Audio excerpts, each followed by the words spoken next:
안녕하세요. 오늘도 사연 살롱을 찾아주셔서 감사합니다. 그 일이 있은 지도 벌써 꽤 몇 년이 지났군요. 지금 내가 몇 년도를 살고 있는지, 내 나이가 몇인지 잊고 산 지 오래돼서 손가락으로 더듬더듬 계산을 해봐야만 숫자가 나오네요. 기억하고 싶지 않을 정도로 참 어렵고 힘든 시간을 보냈어요.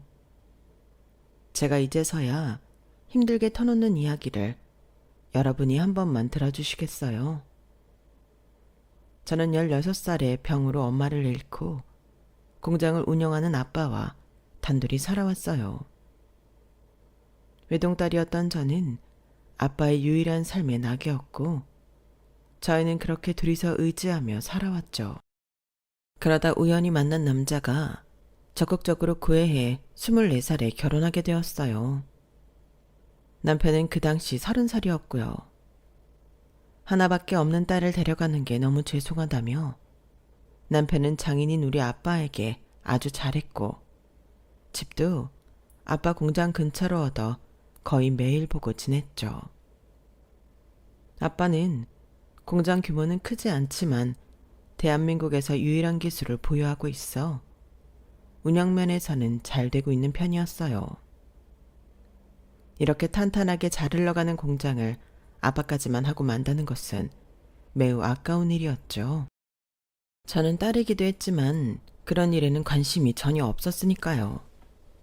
하지만 제가 결혼하면서 마침 친아들처럼 잘하는 사위가 생겼으니 아빠 입장에서는 남편에게 공장을 안 물려줄 이유가 없었죠. 마침 남편도 굉장한 벌이가 되는 일을 하고 있었던 건 아니었거든요. 우리는 그렇게 암암리에 아빠의 은퇴 후 남편이 공장을 이어받는 걸로 되었고, 매일 출근해 열심히 일을 배웠어요. 어릴 때부터 안 가리고 일을 해왔던 남편이라 성실함은 물론 일머리가 있어 아빠는 매우 흡족해 하셨어요. 게다가 얼마 후 저희는 예쁜 딸까지 얻었어요. 부족할 게 없어 보였죠. 자상하고 책임감 강한 남편이 곁에 있고 아빠 덕분에 든든한 미래까지 보장된 상황에서 천사 같은 딸까지 있으니 더 바랄 것이 없었어요. 어리석게도 그때 저는 그 행복이 영원할 거라 믿었고, 그 믿음이 깨지는 데까지는 오래 걸리지 않았어요. 아빠는 서서히 공장 운영을 남편에게 맡기기 시작했고, 딸이 4살인가 5살이 되던 무렵 전적으로 남편으로 인해 공장이 굴러가기 시작했어요. 성실한 것 빼면 시체였던 남편이라 나무랄 것 없이 잘했고, 오히려 아빠 때보다 더 성장하고 있었어요. 그러던 어느 날 청천벽력 같은 소식이 전해졌어요. 아빠가 뇌출혈로 갑자기 돌아가신 거예요. 전날까지만 해도 맛있게 같이 식사도 하고 제 딸아이를 무릎에 앉히고 같이 놀아주던 할아버지였는데, 하루 사이에 아빠는 차가운 시신이 되어 계신 거예요. 너무 충격을 받고 경황이 없어 장례 역시 남편의 주도하에 진행되었고, 계속 울기만 하는 저를 딸아이가 가만히 안아주더군요. 무슨 정신으로 장례를 끝냈는지도 모르겠지만 일주일 사이에 저는 6kg이나 빠져 보는 사람마다 안타까워했어요. 당장 공장 가동이 시급했기에 남편은 바로 복귀에 일을 시작했고, 다행히 공백이 느껴지지 않게 잘 이어져 갔어요. 저 역시 딸을 보살피다 보니 자연스럽게 시간은 흘러갔고, 슬픈 마음도 점차 나아지고 있었어요. 아빠의 첫 번째 제사를 지내고 얼마 후 삶은 또 저를 가만히 두지 않았어요. 멀쩡히 공장을 잘 운영하던 남편에게 다른 여자가 생긴 거예요. 너무 믿고 의지했던 사람이라 모든 게 거짓말 같았어요. 누가 저를 상대로 몰래카메라를 찍는 것 같았어요. 하지만 제가 남편의 외도를 발견하자 그의 태도가 180도 달라지더군요. 그게 무슨 말이야? 그 여자랑 새 살림이라도 차리겠다는 거야? 너도 그 여자 존재를 알게 된 이상 나도 내 마음이 이끄는 대로 할래. 우리 서로 많이 사랑하고 있어. 뭐? 그게 지금 내 앞에서 할 말이야? 보아는 아직 초등학교도 안 갔는데 나를 이 집에서 내쫓고 그 여자를 여기에 데려오겠다. 너 내가 알던 그 사람 맞니? 보아 아빠 기성규 맞냐고. 어떻게 이렇게 한순간에 사람이 변할 수 있어? 거짓말이지. 그렇지? 그냥 그렇게 됐을 뿐이야. 나도 사람이고 감정에 이끌리는 대로 한 것뿐이라고. 그 사람도 보아를 친자식처럼 기를 준비가 되어 있다고 했어. 너 아주 단단히 미쳤구나. 바람난 것도 모자라 그 여자랑 보아를 키우겠다고? 누가 순순히 그렇게 하게 둘 줄 알아? 당신 집 하나 정도는 구할 수 있을 정도 돈은 쥐어줄게. 그 다음은 당신이 일을 해서 돈을 벌던지 그건 알아서 해. 뭐? 기성규, 네가 지금 그 자리에 있으니까 진짜 사장이라도 된 줄 아나 본데 그거 명백히 우리 아빠 회사야. 너 도둑놈 심보가 대단하구나. 그럼 네가 지금부터라도 잘 알아봐봐. 이미 공장 운영권이랑 경영권 전부 나한테 넘어와서 서류 처리 다 된 상태고 내 도장으로 최종 결제받은 지도 꽤 됐어. 네가 아무리 이렇게 바라 그래도 저 공장은 이미 내 거라고. 저는 순간 다리에 힘이 풀리고 머리가 깨질 듯이 아프기 시작했어요. 남편이라는 놈이 아주 작정을 하고 계획을 다 짜놨더군요. 영원히 내 사람이라고 믿었던 그가 한순간 돌변해 저를 이렇게 무참히 짓밟다니. 모든 것을 다 빼앗아가려고 하다니. 이렇게 힘든 순간에 아빠도 내 곁에 없고 딸까지 남편한테 뺏기게 생기자 저는 그 충격에 실신을 하고 말았어요. 눈을 떠보니 병원이었지만 제 옆에는 아무도 없었어요. 다시 한번 절망감에 휩싸여 눈물만 흘렸어요. 간신히 몸을 일으켜 집으로 갔어요. 이게 맞는데? 왜 자꾸 틀리다고 나오지? 몇 번을 해도 도어락 번호가 틀리다는 메시지가 떴고 순간 뒤통수가 저리 타더군요. 남편이 저를 병원에 보내놓고 이미 집 비번까지 바꿔놓았던 거예요. 저는 미친 듯이 문을 두드렸어요. 기성교, 문 열어. 보아야, 엄마야. 우리 보아 어딨어? 이 문 좀 열어봐. 10분이 넘게 문을 두드렸고 그제서야 남편이 신경질적인 눈빛으로 나오더군요. 야, 너 진짜 사람 새끼가 아니구나. 사람이 병원에 누워있는 사이에 집 번호까지 바꿔버려? 민수가, 우리 좀 냉정해지자. 나는 이미 너한테 마음이 완전 돌아섰고 새 사람과 미래를 약속했어. 그리고 보아도 나랑 그 사람이 함께 키울 거고 공장? 지금 내가 주인이야. 현실을 직시해 민수가. 내가 지금 돈 몇 푼 쥐어준다고 할 때 이거라도 받고 가. 내가 그나마 양심이 있으니까 이렇게라도 하는 거야. 너 아무것도 없이 나가는 것보다 훨씬 낫잖아. 응?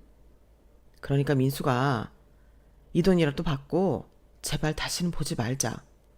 앞으로 보아도 찾지 말고 이혼 서류는 너 번거롭지 않게 내가 다 준비해 놓을 테니까 너는 그냥 법원에만 나와줘. 그럼 우리도 깔끔하게 끝나는 거야. 알았어? 깔끔? 깔끔? 도대체 뭐가 깔끔한데? 보아 어딨어? 어디에 숨겼어? 네가 뭔데 나랑 보아를 갈라놔? 제 악다군에 눈 하나 깜짝 않고 남편은 미리 싸놓은 짐가방 하나를 던지고는 말했어요. 자, 너 평소에 자주 입던 거랑 쓰던 거 여기 싸놨어. 돈도 그 안에 있으니까 그렇게 알고 혹시 네 짐 중에 중요한 데 빠진 거 있으면 이번 주 내로 알려줘. 그거 따로 싸서 보낼게. 그 사람 2주 후에 들어오기로 했으니까 최대한 빨리 네 물건 정리했으면 해. 그럼 멀리 안 나간다. 조심히 가. 문은 차갑게 닫혔고 저와 제 짐가방만 덩그러니 벌어져 있었어요. 한참을 넋이 나가 있었죠. 제가 이렇게까지 소리를 질렀는데 보화가 전혀 보이지 않는 것을 보니 아마 다른 곳에 데려다 놓은 것 같았어요. 정말 모든 일이 소름 돋게 치밀했죠. 저는 우선 근처 찜질방으로 향했어요. 당분간 그 근처에 있으면서 어떻게든 보아를 만나 데려가야 했으니까요. 그렇게 꼭두 새벽부터 밤늦게까지 집 근처를 서성였고 다니는 유치원에도 찾아갔지만 제 딸아이는 마치 증발이라도 한 것처럼 도무지 만날 수가 없었어요. 남편은 이제 제 연락도 받지 않았어요. 답답해 미칠 노릇이었죠. 경찰서에도 몇 번이나 찾아갔지만 애아빠가 데리고 있다면 따로 출동을 하기는 어렵다며 난색을 표했어요. 저는 정말 철저히 혼자가 된 것이에요. 도움을 줄 사람도 보고 싶은 딸도 살붙이고 영원을 약속했던 남편도 아무도 제 곁에 없는 암담한 현실이었어요. 남편은 제 연락을 받지는 않았지만 이혼 서류와 법원에 가는 날짜 때문에 두어 번 연락을 먼저 해왔어요. 다음 주 수요일 2시야. 늦지 않게 법원 앞으로 와. 우리 보아 지금 어딨어? 어? 애는 잘 있는 거야? 걱정하지 마. 지금 잠깐 외국에 보내놨어. 뭐? 갑자기 무슨 외국이야? 우리 사이 문제 해결할 때까지 아무래도 보아가 여기 없어야 잘 끝날 것 같아서.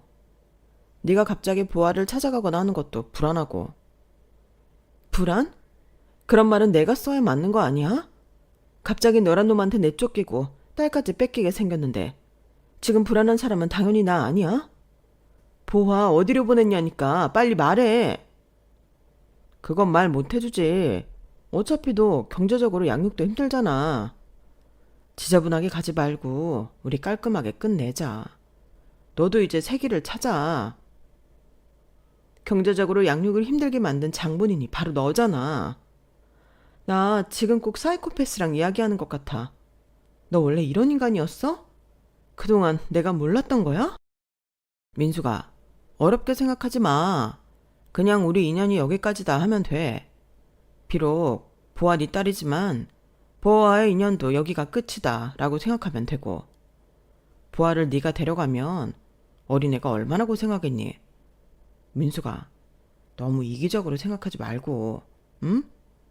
보아를 위해서라도 당신이 어떻게 하는 것이 옳은가 잘 생각해봐. 보아도 당장은 새엄마가 낯설겠지만 아직 어려서 친해질 시간은 많아. 앞으로 보아 앞에 안 나타나게 해주는 게 정말 애를 위한 길이야. 너무 기가 차서 말문이 막히더군요. 가정을 파탄낸 장본인이 우리가 살던 집, 아빠 공장까지 미리 손써서 자기가 먹어버리고 가장 소중한 딸까지 빼앗아가면서 저보고 이 모든 것들에 대해 깔끔하게 미련을 버리라는 게 인간의 탈을 쓰고 저렇게 아무렇지 않게 말할 수 있는 건가요? 하지만 지금 당장 제가 할 수 있는 일이 없었어요. 도움을 구할 데가 전혀 없었죠. 그 후로도 며칠 동안 그 집 주변은 서성였지만 정말 보아의 그림자도 보이지 않더군요. 심지어 진짜 2주 뒤에 그 여자가 남편의 안내를 받으며 들어가는 모습까지 봐버리고 말았죠. 그들은 아주 행복해 보였어요. 예전에 저처럼 말이에요. 그들이 안으로 들어가 시야에서 사라지자 저는 이제 정말 현실을 직시해야겠다는 생각이 들었어요. 마음속으로는 당장 어디든 가서 죽어버리고 싶었지만 보아를 생각하니 그것도 할 수 없었어요. 저는 수중에 당장 돈이 필요했어요. 남편이 넉넉하게 넣었다는 돈 봉투에는 5천만 원이 들어있더군요. 500억을 줘도 모자랄 판인데 이깟 돈 주면서 온갖 생색을 내던 그 인간에게 구역질이 나더군요. 우선 집도 구하지 않았어요. 찜질방을 전전하며 급한 대로 일을 구하기 시작했어요. 아빠 품속에서 편안하게 크다 제대로 사회생활을 경험하기도 전에 결혼하고 살림만 하다 보니 이런 무경력자를 써주는 곳은 많지 않았어요. 겨우 적은 보수를 받으면서 설거지하는 일을 찾았죠. 아무래도 일머리가 없고 실수가 잦다 보니 사장님은 저만 보면 미간을 찌푸리게 일쑤였어요. 민숙 씨, 내가 이거 씻어서 따로 놓으라고 했잖아요. 아니, 설거지같이 이런 제일 기본적이고 쉬운 일도 못하면 어쩌자는 거예요? 사정이 딱해서 받아주긴 했지만 아주 내가 속이 터지네. 죄송합니다. 집안일만 조금씩 하다가 이렇게 양이 많은 설거지를 하려다 보니 아직 서툴러서요. 더 열심히 할게요. 정말 죄송합니다. 조금만 더 시간을 주세요, 사장님. 제가 봐도 답답한데 사장님은 얼마나 속이 터질까 생각하며 더 열심히 일했어요. 그렇게 3개월이 지났지만 기대와는 달리 돈이 좀처럼 모아지지 않더군요. 그날도 통장 잔고를 보면서 한숨을 내쉬며 딱딱한 찜질방 바닥에 몸을 눕히려고 할 때였어요. 제 옆에 두 아주머니가 나누는 대화를 우연히 듣게 되었어요. 그거 들었어? 서호 엄마가 돌아왔다 그러던데. 맞아. 나도 들었어. 10년 만에 돌아왔는데 집 세 채는 살 수 있을 정도로 돈을 벌어가지고 왔대. 맨날 술 그렇게 진탕 먹고 온 동네 난리치던 서호 아빠도 죽었고 서호 엄마는 이제 서호랑 둘이 살기만 하면 되겠지. 아주 서호 엄마만 생각하면 불쌍히 죽겠어. 그 먼 타지에 가서 애도 못 보고 혼자 얼마나 힘들었을까? 그냥 서호만 생각하면서 죽어라 이래서 돈 모아온 거래. 대단해 진짜. 대단해. 그런데 무슨 일을 했길래 그렇게 집까지 사서 돌아왔대? 들어보니까 목포에서도 배 타고 한 2시간 더 들어가는 섬이 있는데 거기서 일하다 왔다는 것 같아. 네? 뭔 일이길래 그런 데까지 가서 일을 했대? 거기 근처에서만 잡히는 아주 좋은 조개가 있나 봐. 우리 같은 서민은 한평생 구경도 못하는 거래. 그게 돈 많은 분들 사이에서 그렇게 맛있고 귀하다고 소문이 나서 아주 비싸게 팔리나 봐. 우리나라 사람들 그런 특성 있잖아. 비싼데도 몇 개 없다고 하면 미친 듯이 달려드는 거. 아무튼 잡히는 양은 한정적이지 좋다고 소문은 났지. 하니까 다들 돈을 싸갖고 와서 앞다투어 사간다네. 하루에 3명만 와서 사가도 엄청 남는 장사라 하더라고. 그런데 거기서 일하면 돈은 많이 버는데 완전 고립생활인 거지. 고생스럽고 외롭고 주변에 아무것도 없고. 그러니까 진짜 절박하지 않은 사람 아니면 아예 엄두도 못 내는 환경이래. 아니 절박하다가도 거기 가서 그렇게 살다 미칠 것 같으니까 못 견디고 나오는 거지. 그걸 10년이나 견디고 했으니 서우 엄마가 어떤 마음으로 있었겠어. 나는 상상도 못해. 어머, 우리나라에 그런 데도 있어? 도대체 무슨 조개길래 그렇게 비싸대? 내가 말했잖아. 우리 같은 서민은 평생 이름도 못 들어볼 귀한 거라고. 이름을 들었는데 하도 복잡해서 나도 까먹었네. 아무튼 저렇게 돈 많이 벌어서 집도 사고 차도 사고 넉넉해진 거 보니까 고생 끝에 낙이 온다라는 말도 맞는 것 같아. 맞아. 그런데 서우 엄마 얼마나 고생했는지 얼굴은 완전 상했더라. 아들 생각하면서 죽어라 일하는데 자기 얼굴에 뭐 곱게 바를 생각이나 했겠어. 예전에 엄청 뽀얗고 예쁘긴 했었는데 많이 늙긴 했더라. 그래도 뭐 서우 보니까 표정이 아주 행복하던데. 저는 계속 듣다가 궁금함을 참지 못하고 두 분께 여쭤봤어요.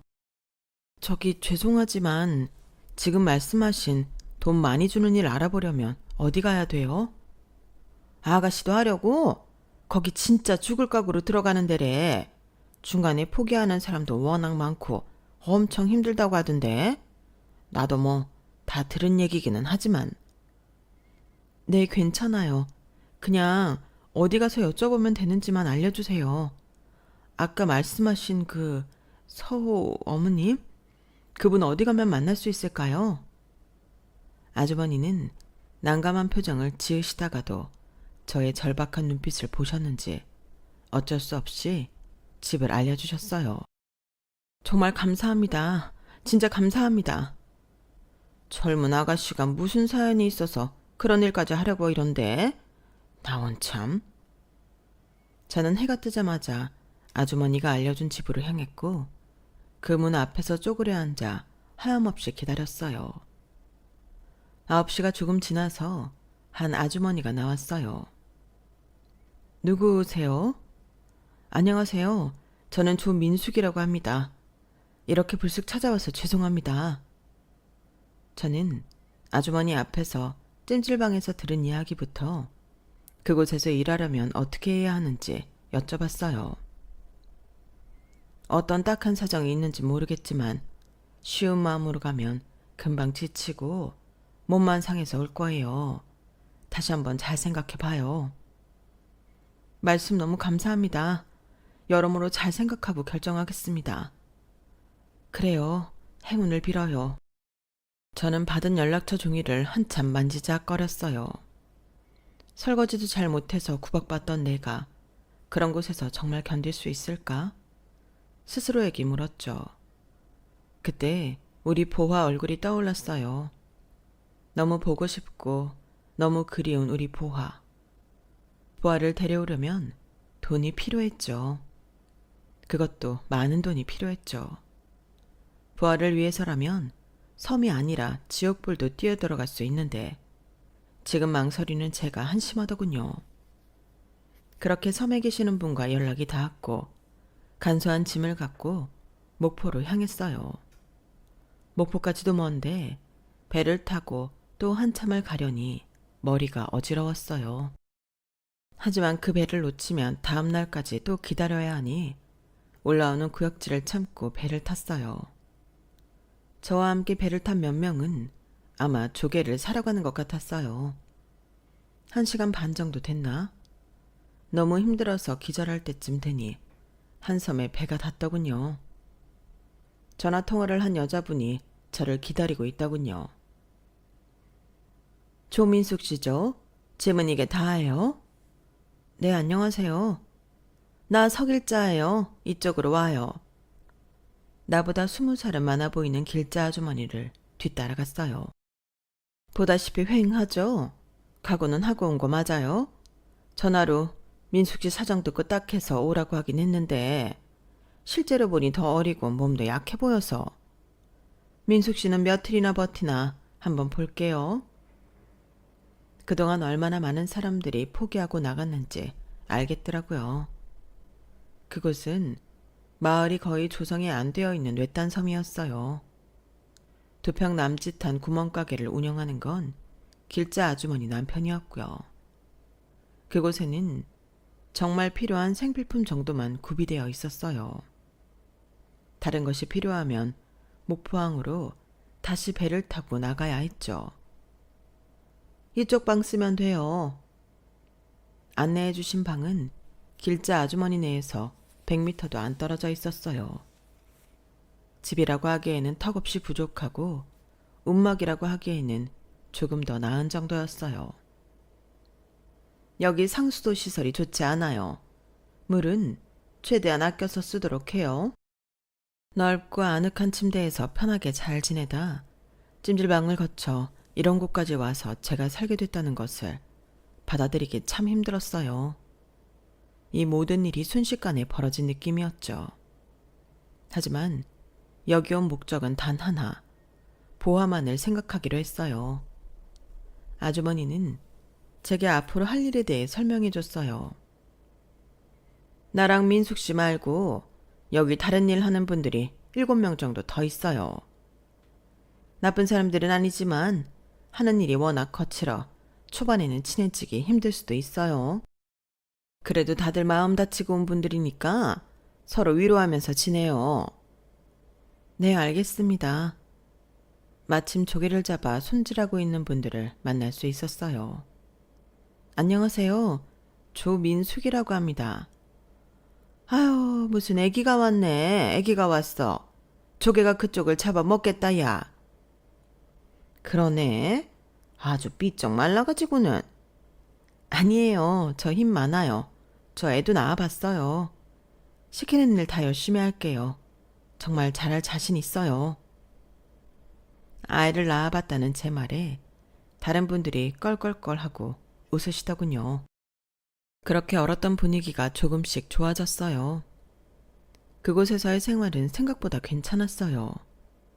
물론 생활하는 것은 상상할 수 없을 정도로 불편한 점이 많았지만 제가 워낙 어려 다들 저를 잘 챙겨주셨어요. 텃세가 심할 거라던 길자 아주머니 말과는 다르게 한 분 한 분 따뜻하고 정말 기구한 사연이 있는 분들이셨어요. 저도 어느새 그분들과 편해져 제가 겪은 이야기를 하기도 했어요. 어머머, 그 새끼 진짜 나쁜 놈이네. 바람 피고 새 여자 들인 건 뭐 그렇다 쳐. 그런데 장인 회사도 뺐고 세상에 애까지 못 보게 다 막아놔? 이거 경찰 고속감 아니야? 아, 보아 엄마가 철석같이 다 믿은 게 실수지 뭐. 그나저나 여기서 돈 벌어서 어떻게 하려고? 아직 잘 모르겠어요. 하지만 지금 이 상황에서 아이를 데려올 수 없다는 건 알아요. 그래서 어떻게든 돈을 많이 벌어야 해요. 나도 여기 들어온 지 5년째거든. 돈은 이제 먹고 살 만큼 제법 벌었는데 뭐 여기서 돈을 쓸 게 있어야 말이지. 항해 안 나가면 한 달에 1,000원짜리 한 장도 안 쓸 때도 있어. 이 조개도 원래 이렇게까지 비싸지 않았는데 워낙 귀하다고 소문이 나서 잘 팔렸지. 이렇게 한 상자 가져가는데 200만 원이야. 네? 이거 몇 개 들었는데 한 상자에 200이라고요? 그런데도 부자들은 더 사고 싶다고 얼마나 애걸복걸 하든지. 돈을 아무리 쥐어줘도 물건이 없어서 못 팔아요. 그날 이후로 저는 아무 생각 없이 무조건 일만 했어요. 몸이 부서져라 했죠. 처음에는 조개 손질만 했었는데 시간이 지날수록 물에서 잡는 법도 배웠죠. 원래 물을 무서워하는 타입이었는데 절박해지니 내 스스로 물에 들어가는 날이 오더군요. 섬 생활이 가장 힘들었을 때는 아플 때였어요. 병원도 없고 약국도 없어 항상 상비하게 필요했죠. 예전에 계셨던 한 분이 돌에서 미끄러져 머리를 다쳤었다고 해요. 하지만 바로 목포 쪽에 나갈 수 없어 다음날 배를 기다리다가 안타깝게도 돌아가셨다고 하더군요. 그렇게 섬에서의 시간은 잘만 흘러갔고 저 역시 점점 섬 생활에 적응하고 있었어요. 제가 3일도 못 있을 거라고 했던 길자 아주머니는 저를 보며 기특해 하셨죠. 물론 너무 힘들었지만 그때마다 아이 사진을 꺼내보며 마음을 다잡았어요. 일하는 시간이 늘수록 모이는 돈도 많아졌고 한번 항해에 있는 은행에 갈 때마다 집에 쌓아놓은 돈을 저금하러 가는 게 그렇게 좋더군요. 섬에 들어온 지 1년이 되는 날 확인해 보니 통장에 1억 6,288만 4,650원의 잔고가 찍혀 있는 것을 보고 저는 펑펑 울었어요. 애 아빠가 이거 먹고 떨어지라며 던져준 5천만 원에 3배 이상 되는 돈이더군요. 1년 동안의 제 삶이 주마등처럼 스쳐 지나갔어요. 보아 생각만 하며 이를 악물고 참아온 섬생활. 이제는 바닷사람이 다 되어버린 내 모습. 놀랍게도 저의 바다 생활도 어느덧 10년을 훌쩍 넘기고 있었어요. 그동안 섬에 대해서도 많이 알려졌고 관광객도 조금씩 늘어나 환경도 달라졌죠.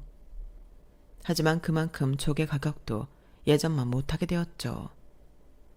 통장에 돈도 어느 정도 있겠다. 저는 섬을 떠나기로 마음먹었어요. 우선 한 가까운 곳에 작은 집을 마련하고 길자 아줌마 사촌이 하고 있다는 횟집에서 일을 시작하기로 했어요. 육지를 떠나 무인도 같은 곳에 떨어져 산 시간이 10년이 넘었으니 어디에 소속되어 일을 하며 물정을 알아가야 했던 거죠. 잠깐만 있으려고 했던 횟집은 사장님 부부가 너무 잘해주셔서 4년이나 일하게 되었고 그 모은 돈을 갖고 제 가게를 차렸어요.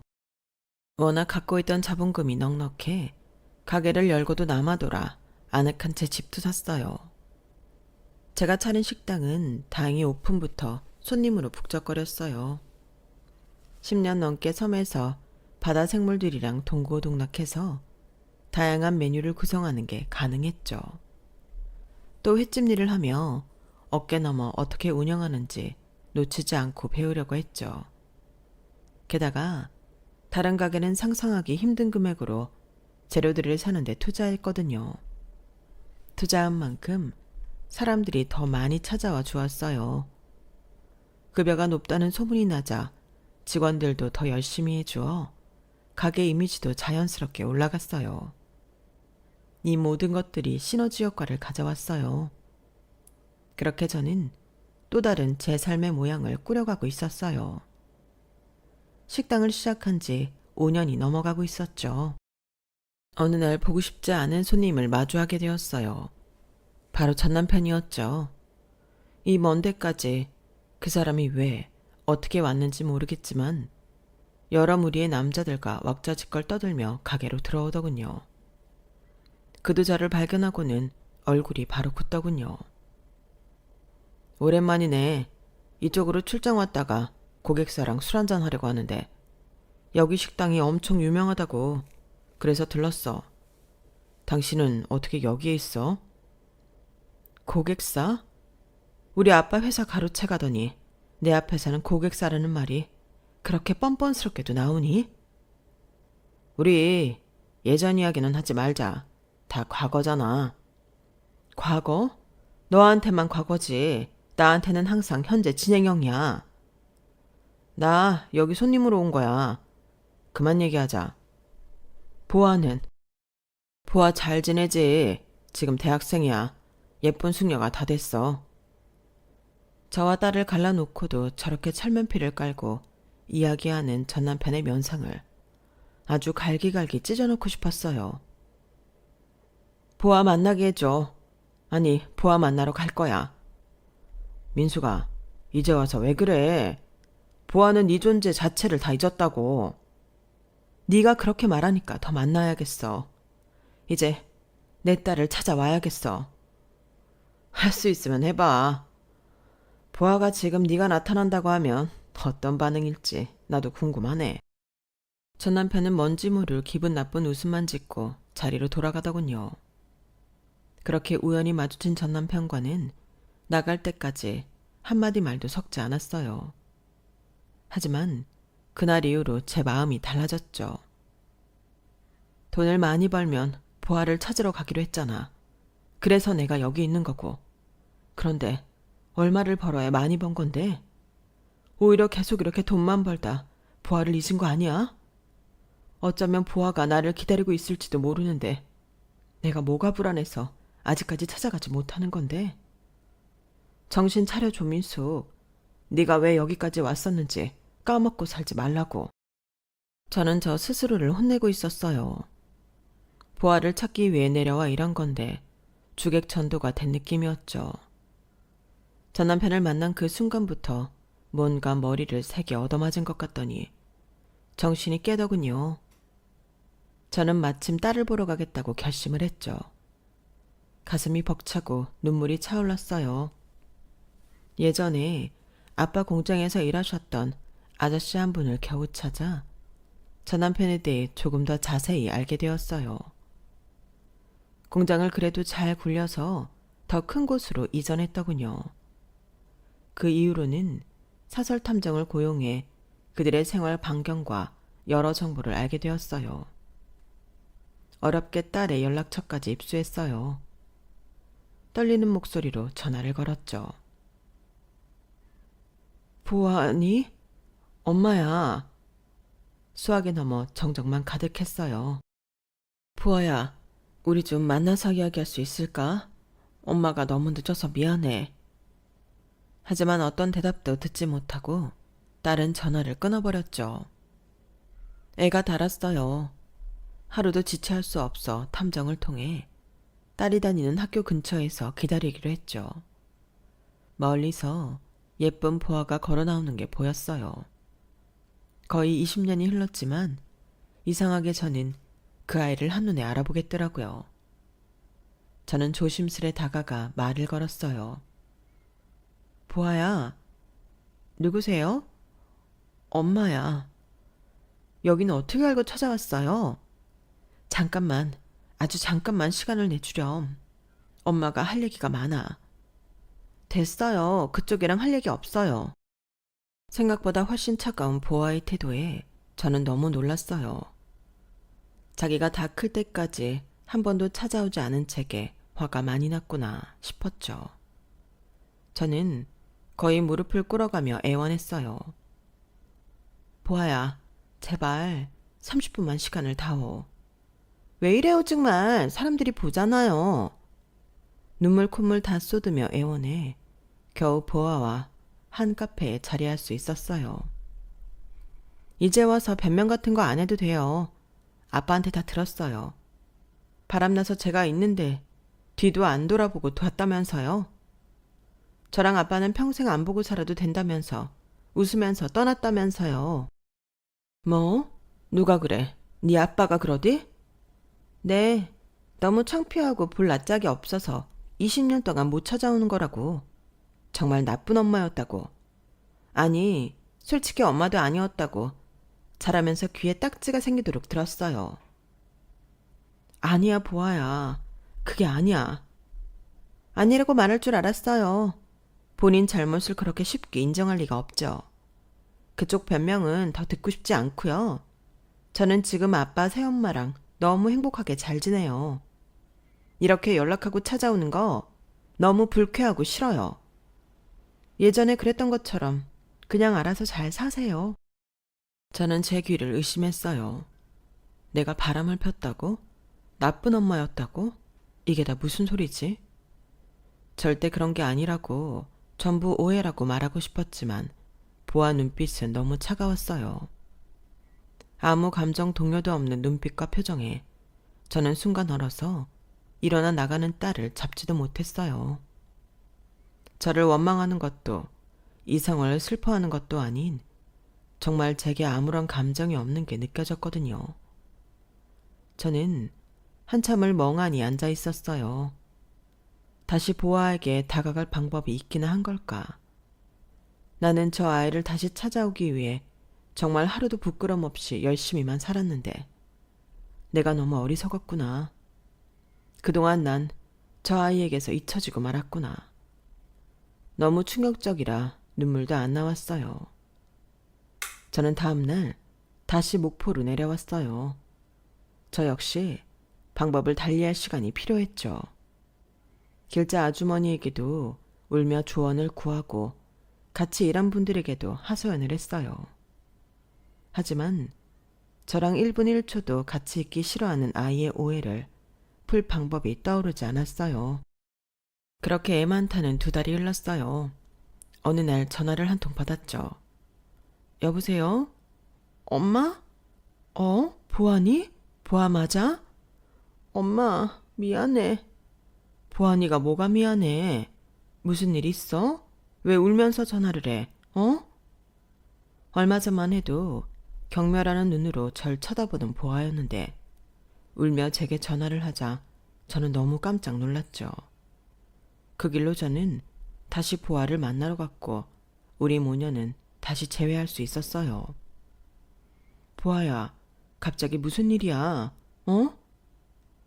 딸은 제 품에 안겨 한동안 울더니 말을 해주었어요. 난 20년 동안 속고 살았어. 아빠와 그 새엄마한테. 속다니. 보아가 해주는 이야기는 놀라움의 연속이었어요. 전 남편에게는 결혼한 형이 한 명 있었는데 제가 소박을 당하고 몇 년 후에 거기도 이혼을 했더군요. 과거 보아에게는 큰엄마였고 제게는 형님이었던 분 역시 이혼 후 소식을 알 길이 없었던 거죠. 그러다 형님이 백화점에서 보아를 알아본 거예요. 혹시 기성교 딸 기보아 아니니? 저 기보아 맞는데 누구세요? 어머 세상에나, 나 큰엄마야. 나 기억나? 그렇게 둘은 이야기를 나누게 되었고 그 자리에서 보아는 모든 사실을 전해 듣게 되었던 거죠. 너희 엄마가 바람을 펴? 바람은 니네 아빠가 폈지. 바람만 폈게? 네 외할아버지 돌아가시고 바로 그 공장 지 앞으로 해놓고 본처 내쫓고 들인 게 지금 네 새엄마야. 아니에요. 아빠는 엄마가 바람 피고 가정 파탄냈다고 그랬어요. 저도 떼어놓고 가서 너무 좋다 그랬다고. 아니야, 무슨 소리야. 완전 반대야. 니네 엄마가 일방적으로 쫓겨났지. 내가 그때 이후로 네 아빠한테 정 떨어져서 안 보고 살았잖니. 결국 뭐 나도 큰아빠랑 이혼하고 그 집안이랑 완전 쫑나기는 했지만 보아 너 완전 잘못 알고 있었구나. 에이, 나쁜 놈. 외할아버지 공장도 아빠가 물려받고 열심히 꾸렸는데 엄마가 눈이 뒤집혀서 딸이고 공장이고 다 필요 없으니 그 남자랑 사랑하게 해달라고 제발 이혼해달라고 했다고 했는데 전혀 아니야. 니네 엄마는 오직 너 보려고 뭐 거의 반 미쳐 있었지. 몰래 너 보러 왔다가 니네 아빠가 경찰 불러서 난리 난 적도 있고 니네 엄마랑 이혼하려고 너 외국으로 잠깐 간쳐놓기도 했었는데 그런 건 기억 안 나니? 네, 너무 어릴 때라서. 그렇기도 하겠다. 나도 동서 쫓겨난 다음에 따로 연락은 못해서 잘은 모르지만 돈 많이 벌어서 너 찾아온다고 어디 외진 섬으로 갔다고 들었어. 그 이후로는 소식 아예 모르고 전 남편은 자기가 했던 잘못을 전부 다 제게 뒤집어 씌우고 착한 아빠 행세를 해왔던 거예요. 심지어 딸이 어릴 때부터 저에 대한 부정적인 말들을 지속적으로 들어왔기 때문에 일반적인 수준을 넘어 아빠의 말을 맹신하게 됐던 거죠. 큰엄마를 만나고 아빠한테 뭐가 진실인지 따져 물었어요. 그랬더니 아빠가 저한테 이렇게 말했어요. 기부아, 그래서 뭐 어쩔 건데? 다 지난 일 같고 지금 와서 뭐가 맞네 틀리네 따지면 어쩔 건데? 너 아빠랑 새엄마가 이렇게 잘 키워줬으면 된 거 아냐? 오히려 적반하장으로 지금 결과가 중요하지 과거에 어떻게 말한 게 뭐가 중요하냐며 화를 냈어요. 그제서야 저는 다 깨달았어요. 20년 넘게 아빠한테 속아서 살았구나. 다시 엄마를 찾아서 엄마 얘기도 들어봐야겠다 생각했어요. 그랬구나. 고마워 보아야. 나한테도 이런 기회를 줘서 너와 이렇게 마주보고 앉을 수 있다니. 저는 눈물을 하염없이 쏟으며 과거 이야기를 다 해줬어요. 보아는 울다가 화도 냈다가 하며 제 말을 끝까지 들어줬어요. 엄마, 난 가만히 있을 수가 없어요. 아빠한테 응징할 거예요. 무슨 응징을 한다 그래? 그날 이후 저는 보아와 자주 연락하며 만났고 본인 계획이 다 있다고 했지만 제게는 끝까지 말해주지 않았어요. 저는 그냥 보아와 함께 있는 시간이 꿈만 같아 다른 건 신경 쓰지도 못했어요. 그렇게 또 몇 년이 흘렀지만 딸과 함께 있으니 시간 가는 줄 몰랐죠. 보아는 저와 만나는 걸 비밀로 했고 계속 뭔가를 꾸미는 것 같았어요. 어느 날 보아가 결심한 듯 제게 말해주더군요. 엄마, 외할아버지한테는 너무 죄송하지만 며칠 내로 아빠 공장 얘기가 신문에 날 수도 있어요. 그게 무슨 말이야? 작업하는 데까지 시간이 좀 걸리긴 했지만 결국 아빠를 망하게 할 수 있게 돼서 난 기뻐요. 보아야, 말을 알아들을 수 있게 해줘. 그게 다 무슨 말이야? 할 수 있는 건 다 했어요. 공장 직원분들 사이 와해시켜놓는 것부터 하자 제품 많이 나오게 손도 써놨고 아빠가 주요 거래처 욕하는 통화 녹음도 다 알렸고 기술도 빼서 경쟁 업체에 몰래 넘겼어요. 탈세한 흔적, 비자금 조성했던 일들 전부 자료 증빙해서 관련 기관에 넘겼고 기자한테까지 폭로했어요. 왜? 도대체 네가 왜 그랬어? 말했잖아요. 반성 없고 끝까지 자기만 하는 이기적인 아빠. 아니 그 인간 내가 응징한다고요. 엄마를 그렇게 고생시킨 그 인간, 내가 할 수 있는 방법은 다 짜내서 공장 무너뜨렸어요.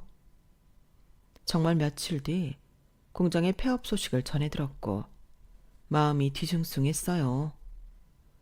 그 인간을 몰락시켜도 내 손으로 했어야 하는데 괜히 보아 손에 피를 묻힌 것 같았죠. 그러다 병원에서 충격적인 연락을 받았어요. 보아가 택시를 타고 이동하던 중에 음주운전 차량과 부딪혀 응급실에 있다는 전화였죠. 저는 신발도 제대로 못 신고 미친 듯이 달려갔어요. 피투성이가 된 보아를 보자마자 오열하기 시작했어요. 제가 아무리 손을 잡고 이름을 불러도 의식 없이 손을 떨구고는 했어요. 저는 보이는 의사마다 잡고 제발 딸을 살려달라고 애원했어요. 그때 한 의사가 저를 조용한 곳으로 데려가더니 큰 이민 가방을 가리켰어요. 택시기사는 그래도 의식이 있는 편이라 말을 좀 했는데 이 까만 가방을 따님이 트렁크에 넣어달라고 하고 탔다고 해요. 그냥 일반 짐이겠거니 했다는데 지금 제가 열어보니 어마무시한 게 들어가 있더군요. 이런 상황은 경찰에 먼저 신고하는 게 당연하지만 이상하게 어머님한테 마음이 쓰여서 이렇게 말씀드리는 겁니다. 가방을 열어본 저는 또 한 번 놀랐어요. 마구 담은 듯한 5만 원권 돈 뭉치들과 무거운 금괴들이 가득 들어 있었어요. 이게 다 뭐죠? 저도 알 길이 없죠. 따님 물건이니까요. 의사와 알쏭달쏭한 대화를 나누고 있는 사이 간호사의 긴급한 호출이 있었어요. 선생님, 이 환자 맥박이... 의사의 노력에도 불구하고 그렇게 보아는 눈을 감았어요. 이제야 보아에게 더 해줄 것이 많아졌는데 너무도 허무하게 모든 것이 무너져 내렸죠. 딸의 차가운 시신 앞에서 저는 혼절했고 깨어난 뒤에도 딸의 죽음을 받아들일 수가 없었어요. 누구라도 잡고 묻고 싶었어요. 우리 모녀에게 왜 이렇게 가혹한 거냐고. 알고 보니 딸은 남편의 공장을 문 닫게 해놓고 마지막으로 집 금고에 숨겨놨던 돈다발과 금괴를 모두 털어 제게 오던 길에 사고가 났었던 거예요. 이 사실을 알고 나니 더 가슴이 미어질 것 같았어요. 저 남편도 보아의 죽음과 이 모든 일을 한 장본인이 딸이라는 걸 믿지 못하더군요. 결국 그 이민 가방 안의 돈과 금괴는 경찰에 알려졌고 몇 번의 조사를 받게 되었죠. 모든 이야기를 들은 경찰이 어떻게 처리했으면 좋겠냐고 묻자 저는 고민도 하지 않고 가능하면 좋은 곳에 기부를 하고 싶다고 말했어요. 정말 그러고 싶었어요. 그렇게 해서라도 하늘이 우리 딸을 좋은 곳으로 데려가 준다면 제 돈까지 모두 다 잃어도 좋으니까요. 저 남편은 순식간에 길거리에 나앉아 그 여자에게도 버림받은 것 같더군요. 그리고 본인 때문에 딸까지 죽게 만들었다며 밤 미친 사람처럼 길거리를 헤매고 다녔어요. 저는 모든 것이 정리되고 저 역시 보아를 따라가려고 나쁜 시도를 많이 했었어요. 하지만 그때마다 실패로 돌아갔고 제 남은 인생은 보아의 이름으로 남에게 헌신하는 삶을 살겠다고 다짐했어요. 저는 가겜이 갖고 있던 모든 재산을 처분해버렸어요. 처분해 조금씩 나눠 손길이 필요한 곳에 모두 기부했어요. 그제서야 저는 마음이 조금 편안해지더군요.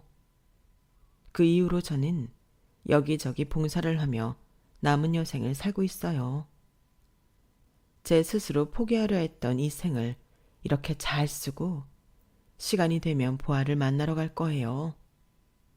그때 웃으면서 보아를 만나면 많은 이야기를 할 수 있겠죠. 저는 오늘도 그렇게 딸아이를 생각하며 보육원에 조금이라도 도움이 되고자 길을 나선답니다. 여러분 모두 저 같은 아픔 겪지 마시고 곁에 있는 사람의 소중함을 꼭 잊지 않으셨으면 합니다. 건강하세요. 여러분, 사연 댓글에 응원과 현명한 조언 부탁드려요. 좋아요와 구독은 저에게 큰 힘이 됩니다. 오늘도 좋은 일 가득하세요.